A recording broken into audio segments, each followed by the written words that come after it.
सिंध हुकूमत पारां अरबी समुंड में समुद्री तूफ़ान बाइपरजोई के हवाले से जारी कयल हाई अलर्ट के सिलसिले में कमिश्नर शहीद बनज़ीराबाद डिवीज़न मोहम्मद अब्बास बलोच की सदारत हेठ डिवीज़न के समूरन डिप्टी कमिश्नरन से ज़ूम टेक्नोलॉजी ज़रिए इजलास मुनक़िद कियो वियो, जंहिंमें डिप्टी कमिश्नर सांगर मोहम्मद इसहाक गाद चयो त असां समूरा इंतजाम मुकम्मल करे वरिता आहिनि।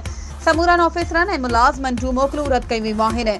इन एकाल वारनि नालनि जी सफ़ाई ऐं बिल बोर्ड्स ऐं दुकानदारनि खे संदन छपरा हटाइण लाइ ख़बरदार कयो वियो आहे ऐं हिस्को ऑफिसर खे घुर्जे त हू कंहिं बि हंगामी सूरत-हाल में गैर ज़रूरी लोड शेडिंग खां पासो कनि। डिप्टी कमिश्नर सांगड़ वधीक चयो त कंट्रोल रूम खे फ़ाल कयो वियो आहे, जेको 14, 15, 16 जून 2023 ताईं 24 कलाक कमु कंदो।